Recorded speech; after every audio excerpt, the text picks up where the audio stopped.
The Critic as Artist, Dialogue Number 2 by Oscar Wilde. This is part 2 of 2 parts. Ernest. The critic, then, being limited to the subjective form, will necessarily be less able to fully express himself than the artist, who has always at his disposal the forms that are impersonal and objective. Gilbert. Not necessarily, and certainly not at all if he recognizes that each mode of criticism is, in its highest development, simply a mood, and that we are never more true to ourselves than when we are inconsistent. The aesthetic critic, constant only to the principle of beauty in all things, will ever be looking for fresh impressions, winning from the various schools the secret of their charm, bowing, it may be, before foreign altars, or smiling, if it be his fancy, at strange new gods. What other people call one's past has no doubt everything to do with them, but has absolutely nothing to do with oneself. The man who regards his past is a man who deserves to have no future to look forward to. When one has found expression for a mood, one has done with it. You laugh, but believe me, it is so. Yesterday it was realism that charmed one. One gained from it that nouveau frisson which it was its aim to produce. One analyzed it, explained it, and wearied of it.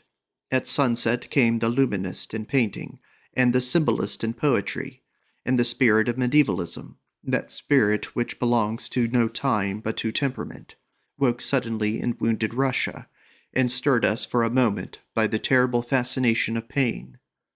Today the cry is for romance, and already the leaves are tremulous in the valley, and on the purple hilltops walks beauty with slim gilded feet. The old modes of creation linger, of course.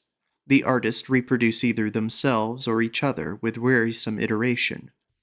But criticism is always moving on, and the critic is always developing. Nor again is the critic really limited to the subjective form of expression. The method of the drama is his, as well as the method of the epos.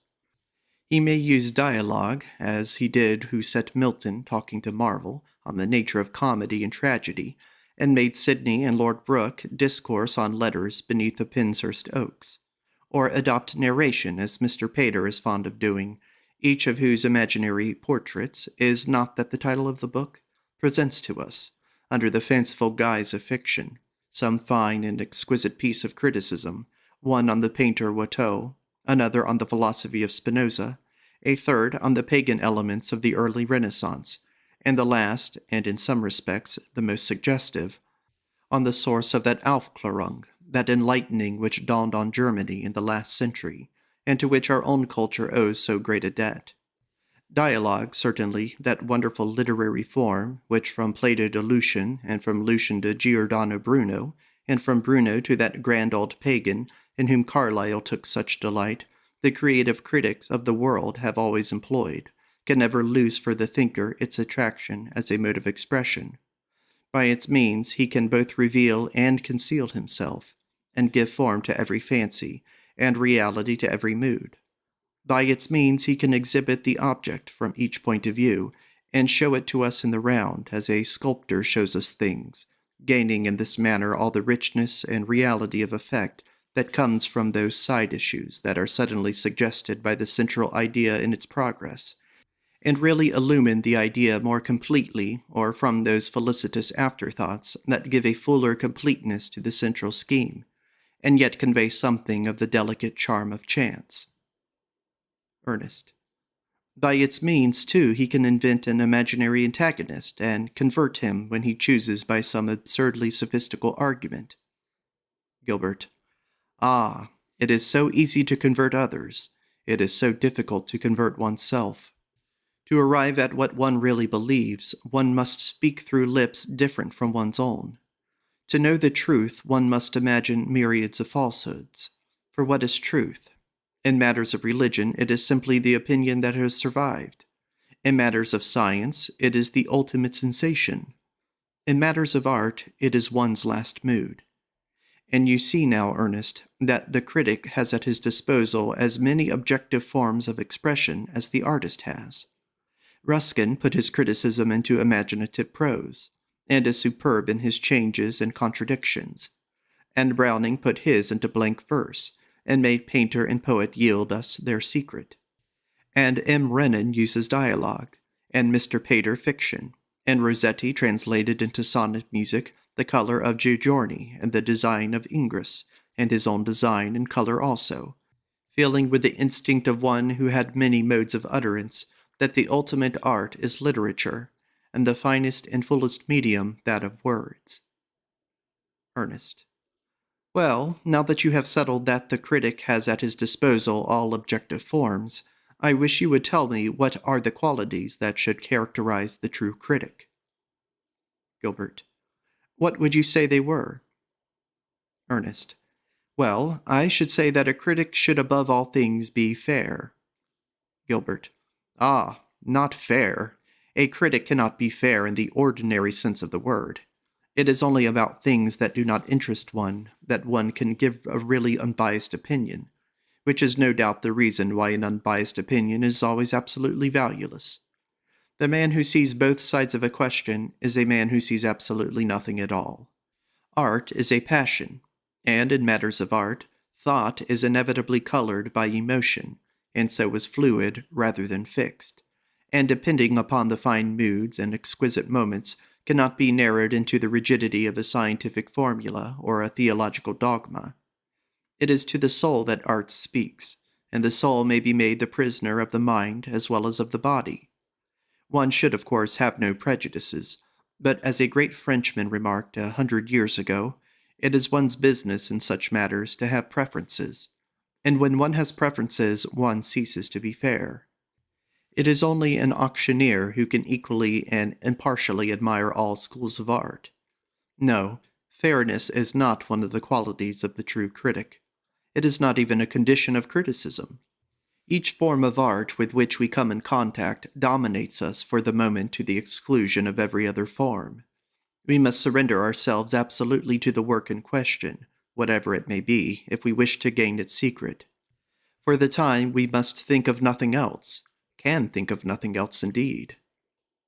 Ernest. The true critic will be rational at any rate, will he not? Gilbert. Rational? There are two ways of disliking art, Ernest. One is to dislike it, the other to like it rationally.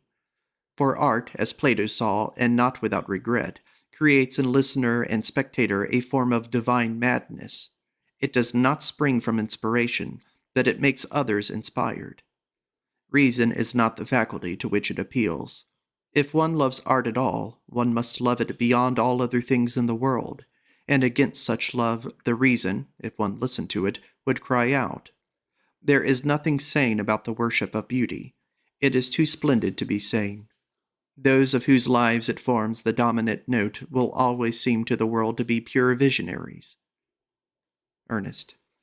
Well, at least the critic will be sincere. Gilbert. A little sincerity is a dangerous thing, and a great deal of it is absolutely fatal.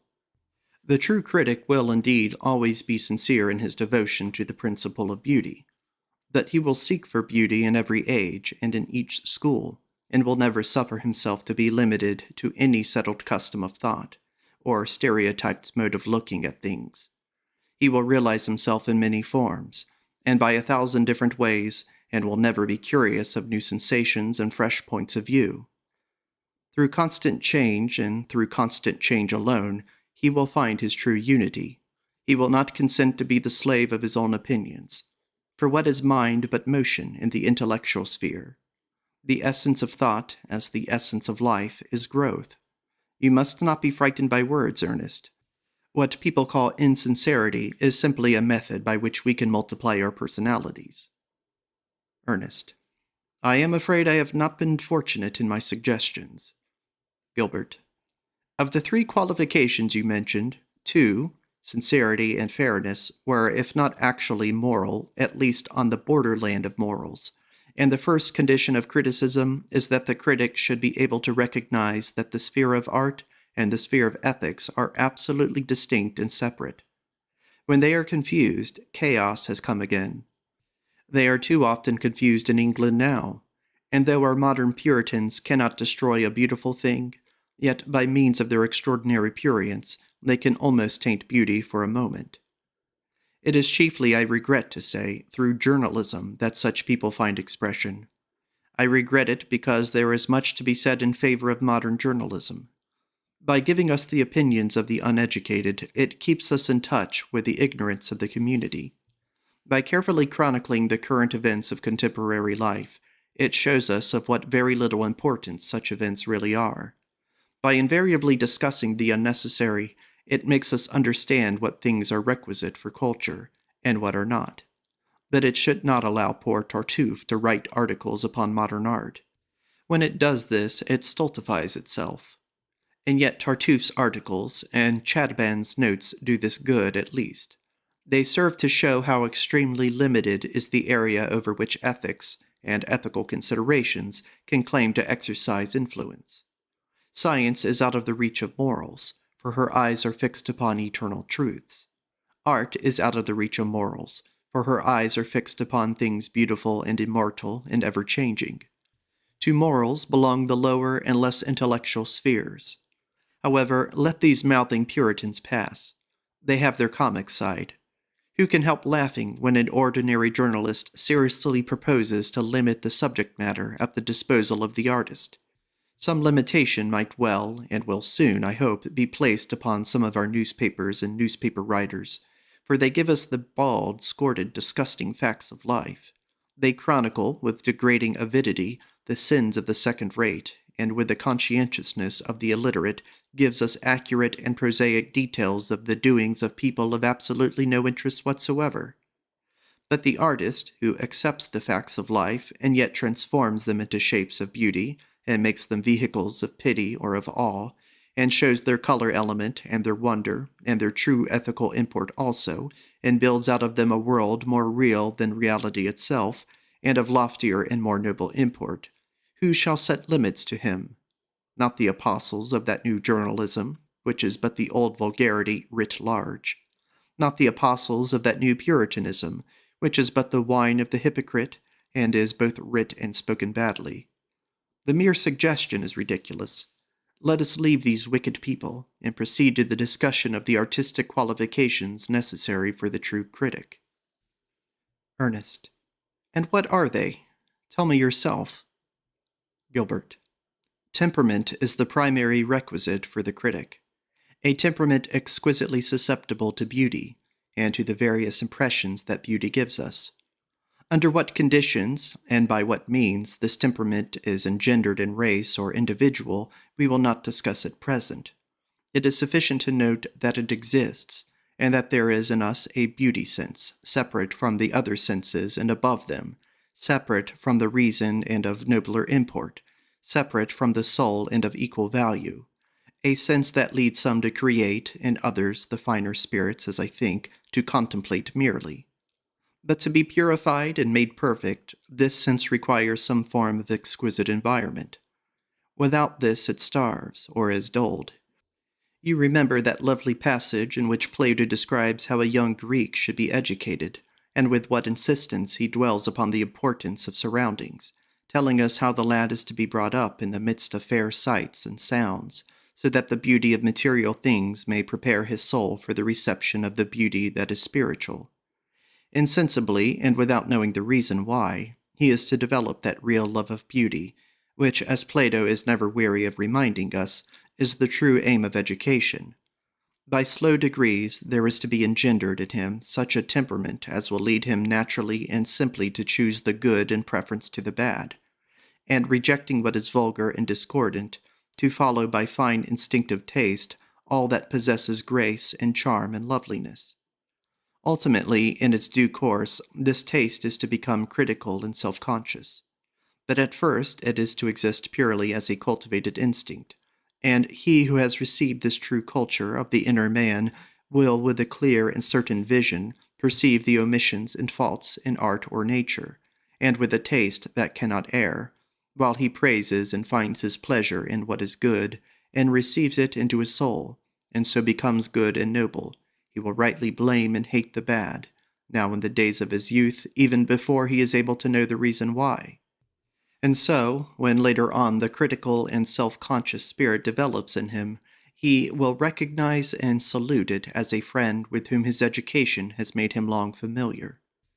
I need hardly say, Ernest, how far we in England have fallen short of this ideal, and I can imagine the smile that would illuminate the glossy face of the Philistine if one ventured to suggest to him that the true aim of education was the love of beauty, and that the methods by which education should work were the development of temperament, the cultivation of taste, and the creation of the critical spirit. Yet, even for us, there is left some loveliness of environment, and the dullness of tutors and professors matters very little when one can loiter in the grey cloisters of Magdalen and listen to some flute-like voice singing in Wainfleet's chapel, or lie in the green meadow among the strange, snake-spotted fritillaries, or watch the sunburnt noon smite to a finer gold the tower's gilded vanes, or wander up the Christ Church staircase beneath a vaulted ceiling shadowy fans, or pass through the sculptured gateway of Laud's building in the College of St. John. Nor is it merely at Oxford or Cambridge that the sense of beauty can be formed and trained and perfected. All over England there is a renaissance of the decorative arts. Ugliness has had its day.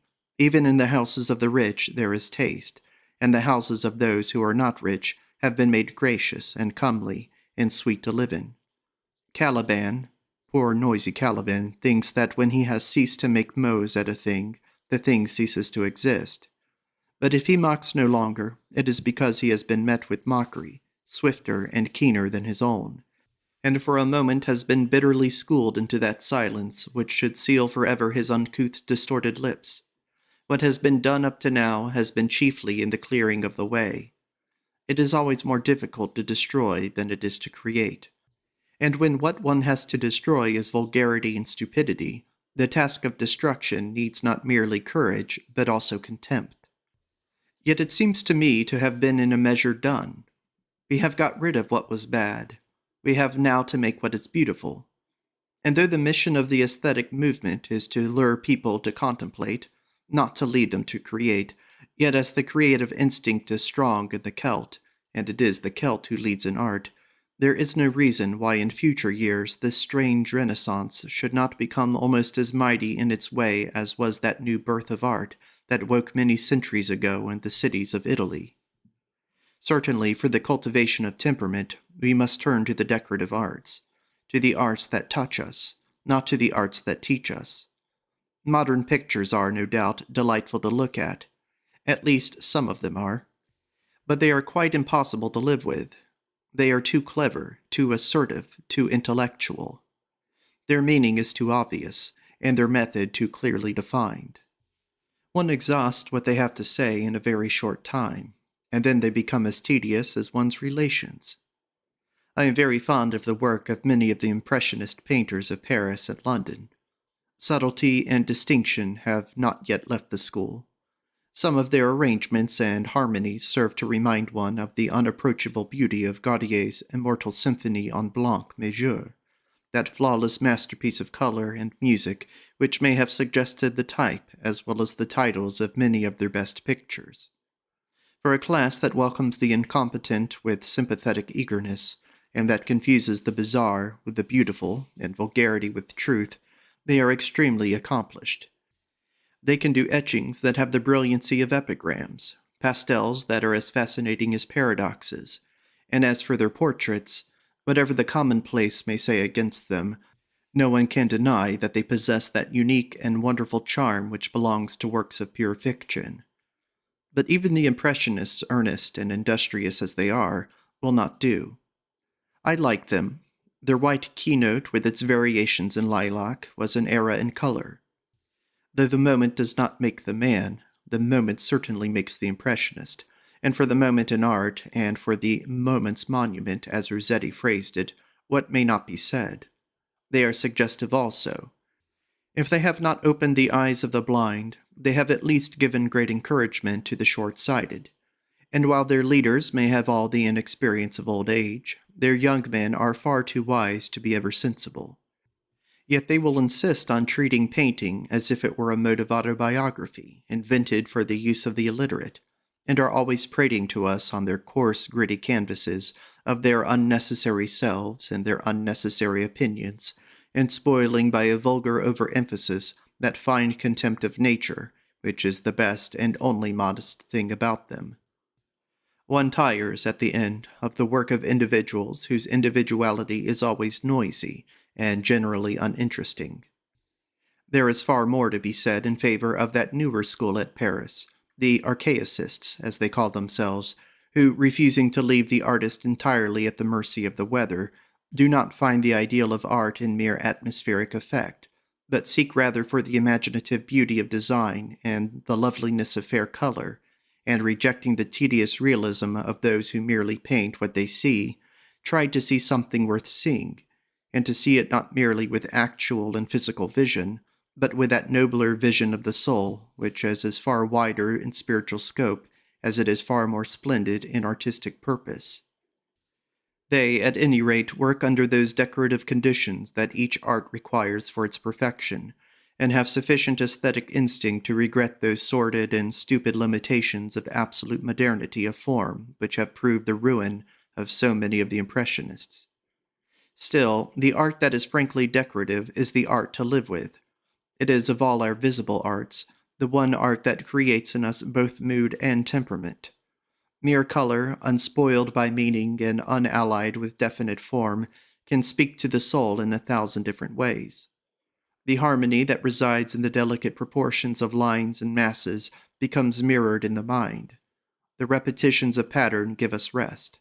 The marvels of design stir the imagination. In the mere loveliness of the materials employed, there are latent elements of culture. Nor is this all.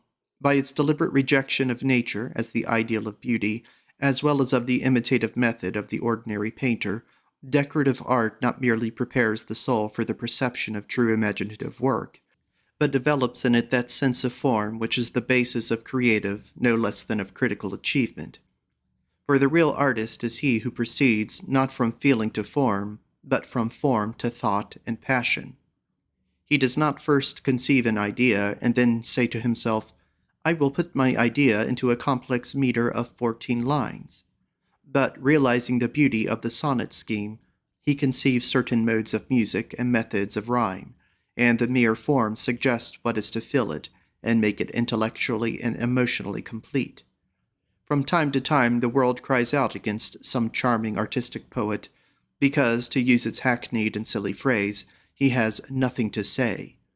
But if he had something to say, he would probably say it, and the result would be tedious. It is just because he has no new message that he can do beautiful work. He gains his inspiration from form, and from form purely as an artist should. A real passion would ruin him. Whatever actually occurs is spoiled for art. All bad poetry springs from genuine feeling. To be natural is to be obvious, and to be obvious is to be inartistic. Ernest: I wonder, do you really believe what you say? Gilbert: Why should you wonder? It is not merely in art that the body is the soul. In every sphere of life, form is the beginning of things. The rhythmic harmonious gestures of dancing convey, Plato tells us, both rhythm and harmony into the mind. Forms are the food of faith, cried Newman in one of those great moments of sincerity that make us admire and know the man. He was right, though he may not have known how terribly right he was. The creeds are believed not because they are rational, but because they are repeated. Yes, form is everything. It is the secret of life. Find expression for a sorrow, and it will become dear to you. Find expression for a joy, and you intensify its ecstasy. Do you wish to love? Use love's litany, and the words will create the yearning from which the world fancies that they spring. Have you a grief that corrodes your heart? Steep yourself in the language of grief. Learn its utterance from Prince Hamlet and Queen Constance, and you will find that mere expression is a mode of consolation, and that form, which is the birth of passion, is also the death of pain. And so, to return to the sphere of art, it is form that creates not merely the critical temperament, but also the aesthetic instinct, that unerring instinct that reveals to one all things under their conditions of beauty. Start with a worship of form, and there is no secret in art that will not be revealed to you. And remember that in criticism, as in creation, temperament is everything, and that it is not by the time of their production, but by the temperaments to which they appeal, that the schools of art should be historically grouped. Ernest. Your theory of education is delightful. But what influence will your critic, brought up in these exquisite surroundings, possess? Do you really think that any artist is ever affected by criticism? Gilbert. The influence of the critic will be the mere fact of his own existence. He will represent the flawless type. In him, the culture of the century will see itself realized. You must not ask of him to have any aim other than the perfecting of himself. The demand of the intellect, as has been well said, is simply to feel itself alive. The critic may, indeed, desire to exercise influence, but, if so, he will concern himself not with the individual, but with the age, which he will seek to wake into consciousness, and to make responsive, creating in it new desires and appetites, and lending it his larger vision and his nobler moods. The actual art of today will occupy him less than the art of tomorrow, far less than the art of yesterday. And as for this or that person at present toiling away, what do the industrious matter? They do their best, no doubt, and consequently we get the worst from them. It is always with the best intentions that the worst work is done. And besides, my dear Ernest, when a man reaches the age of 40, or becomes a Royal Academician, or is elected a member of the Athenaeum Club, or is recognized as a popular novelist, whose books are in great demand at suburban railway stations, one may have the amusement of exposing him, but one cannot have the pleasure of reforming him. And this is, I dare say, very fortunate for him. For I have no doubt that reformation is a much more painful process than punishment, is indeed punishment in its most aggravated and moral form, a fact which accounts for our entire failure as a community to reclaim that interesting phenomenon who is called the confirmed criminal. Ernest. But may it not be that the poet is the judge of poetry, and the painter of painting? Each art must appeal primarily to the artist who works in it. His judgment will surely be the most valuable. Gilbert. The appeal of all art is simply to the artistic temperament. Art does not address herself to the specialist. Her claim is that she is universal, and that in all her manifestations she is one. Indeed, so far from its being true that the artist is the best judge of art, a really great artist can never judge of other people's work at all, and can hardly, in fact, judge of his own. That very concentration of vision that makes a man an artist limits by its sheer intensity his faculty of fine appreciation. The energy of creation hurries him blindly on to his own goal. The wheels of his chariot raise the dust as a cloud around him. The gods are hidden from each other. They can recognize their worshippers. That is all. Ernest. You say that a great artist cannot recognize the beauty of work different from his own. Gilbert. It is impossible for him to do so. Wordsworth saw in Endymion merely a pretty piece of paganism, and Shelley, with his dislike of actuality, was deaf to Wordsworth's message, being repelled by its form. And Byron, that great, passionate, human, incomplete creature, could appreciate neither the poet of the cloud nor the poet of the lake, and the wonder of Keats was hidden from him. The realism of Euripides was hateful to Sophocles. Those droppings of warm tears had no music for him. Milton, with his sense of the grand style, could not understand the method of Shakespeare any more than could Sir Joshua the method of Gainsborough. Bad artists always admire each other's work. They call it being large-minded and free from prejudice. But a truly great artist cannot conceive of life being shown or beauty fashioned under any condition other than those that he has selected. Creation employs all its critical faculty within its own sphere. It may not use it in the sphere that belongs to others. It is exactly because a man cannot do a thing that he is the proper judge of it. Ernest. Do you really mean that? Gilbert. Yes, for creation limits, while contemplation widens the vision. Ernest. But what about technique? Surely each art has its separate technique. Gilbert. Certainly. Each art has its grammar and its materials. There is no mystery about either, and the incompetent can always be correct. But while the laws upon which art rests may be fixed and certain, to find their true realization, they must be touched by the imagination into such beauty that they will seem an exception, each one of them. Technique is really personality. That is the reason why the artist cannot teach it, why the pupil cannot learn it, and why the aesthetic critic cannot understand it. To the great poet, there is only one method of music, his own. To the great painter, there is only one manner of painting, that which he himself employs. The aesthetic critic and the aesthetic critic alone can appreciate all forms and modes. It is to him that art makes her appeal. Ernest.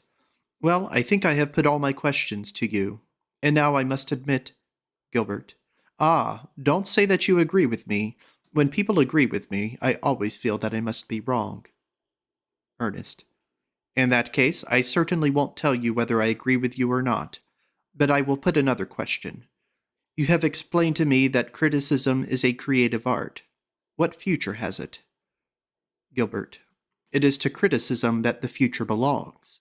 The subject matter at the disposal of creation becomes every day more limited in extent and variety.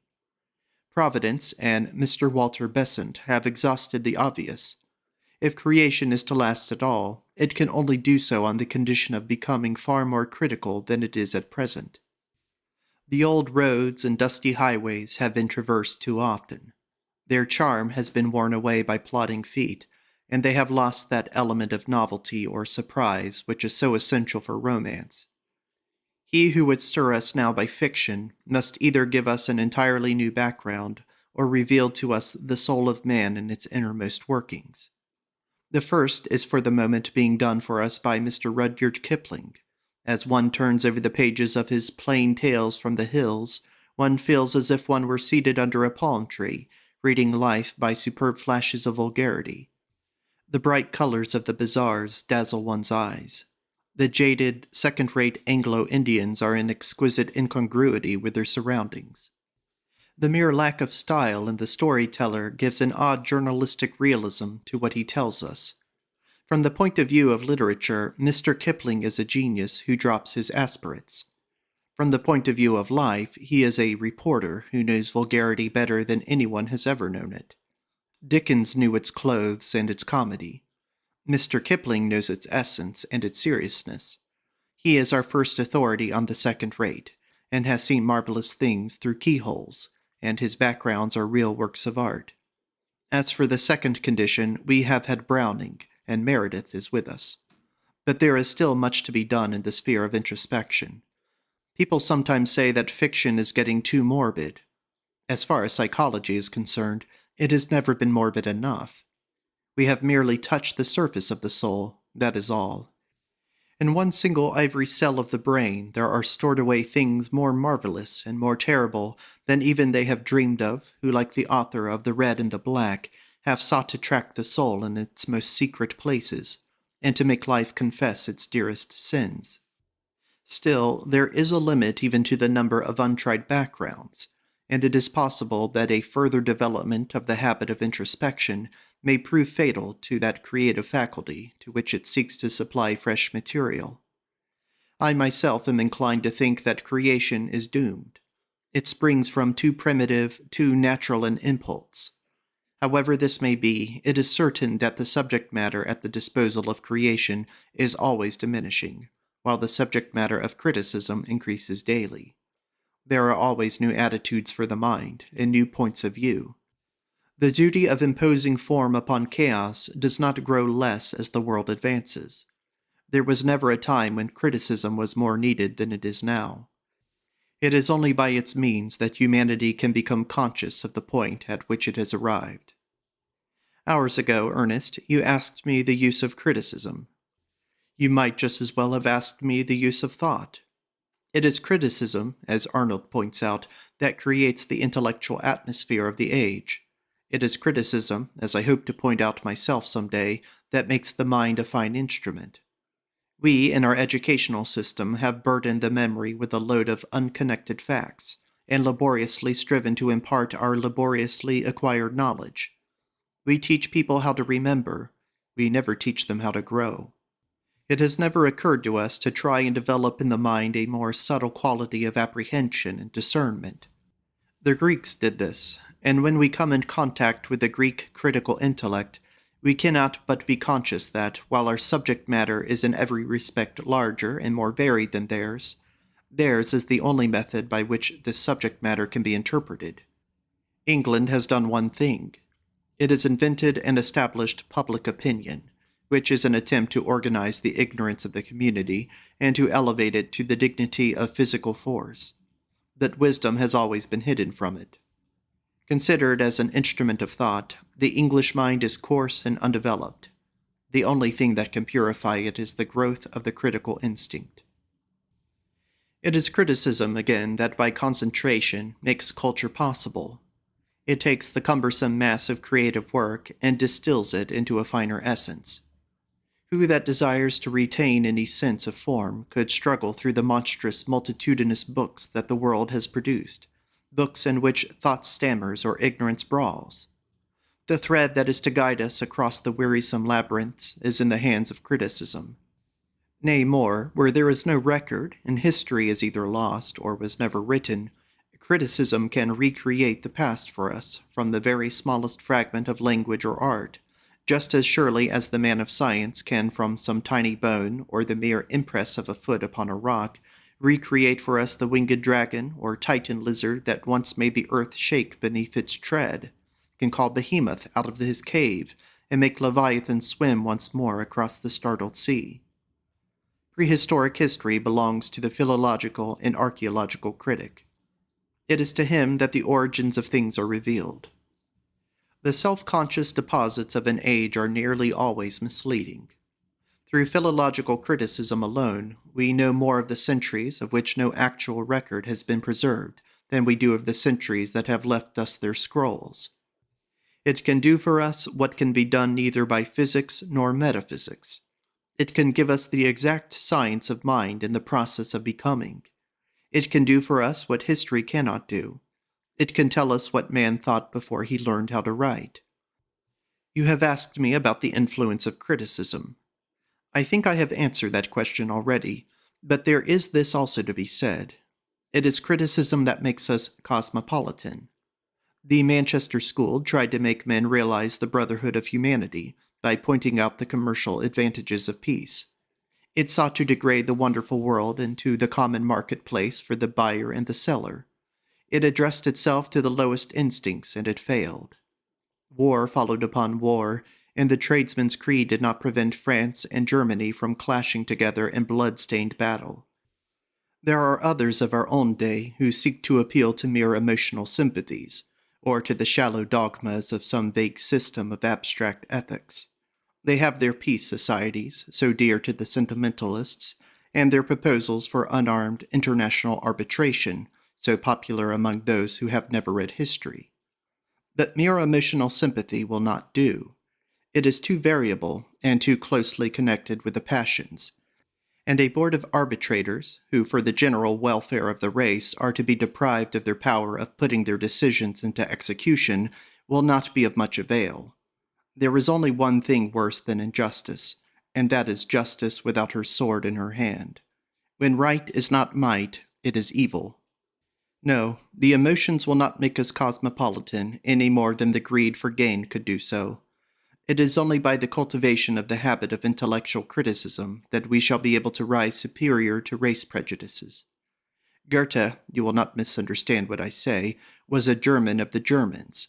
He loved his country, no man more so. Its people were dear to him, and he led them. Yet when the iron hoof of Napoleon trampled upon vineyard and cornfield, his lips were silent. How can one write songs of hatred without hating, he said to Eckermann. And how could I, to whom culture and barbarism are alone of importance, hate a nation which is among the most cultivated of the earth, and to which I owe so great a part of my own cultivation? This note, sounded in the modern world by Goethe first, will become, I think, the starting point for the cosmopolitanism of the future. Criticism will annihilate race prejudices by insisting upon the unity of the human mind in the variety of its forms. If we are tempted to make war upon another nation, we shall remember that we are seeking to destroy an element of our own culture, and possibly its most important element. As long as war is regarded as wicked, it will always have its fascination. When it is looked upon as vulgar, it will cease to be popular. The change will of course be slow, and people will not be conscious of it. They will not say, "We will not war against France because her prose is perfect." But because the prose of France is perfect, they will not hate the land. Intellectual criticism will bind Europe together in bonds far closer than those that can be forged by shopman or sentimentalist. It will give us the peace that springs from understanding. Nor is this all. It is criticism that, recognizing no position as final, and refusing to bind itself by the shallow shibboleths of any sect or school, creates that serene philosophic temper which loves truth for its own sake, and loves it not the less because it knows it to be unattainable. How little we have of this temper in England, and how much we need it. The English mind is always in a rage. The intellect of the race is wasted in the sordid and stupid quarrels of second-rate politicians or third-rate theologians. It was reserved for a man of science to show us the supreme example of that sweet reasonableness of which Arnold spoke so wisely, and alas, to so little effect. The author of The Origin of Species had at any rate the philosophic temper. If one contemplates the ordinary pulpits and platforms of England, one can but feel the contempt of Julian, of the indifference of Montaigne. We are dominated by the fanatic, whose worst vice is his sincerity. Anything approaching to the free play of the mind is practically unknown amongst us. People cry out against the sinner, yet it is not the sinful but the stupid who are our shame. There is no sin except stupidity. Ernest. Ah, what an antinomian you are. Gilbert. The artistic critic, like the mystic, is an antinomian always. To be good, according to the vulgar standard of goodness, is obviously quite easy. It merely requires a certain amount of sordid terror, a certain lack of imaginative thought, and a certain low passion for middle-class respectability. Aesthetics are higher than ethics. They belong to a more spiritual sphere. To discern the beauty of a thing is the finest point to which we can arrive. Even a color sense is more important in the development of the individual than a sense of right and wrong.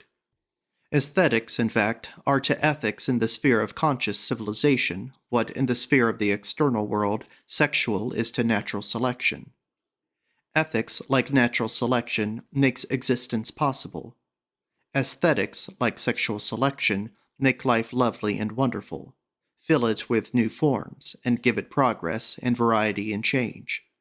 And when we reach the true culture that is our aim, we attain to that perfection of which the saints have dreamed, the perfection of those to whom sin is impossible, not because they make the renunciations of the ascetic, but because they can do everything they wish without hurt to the soul, and can wish for nothing that can do the soul harm, the soul being an entity so divine that it is able to transform into elements of a richer experience, or a finer susceptibility, or a newer mode of thought, acts or passions that with the common would be commonplace, or with the uneducated ignoble, or with the shameful vile.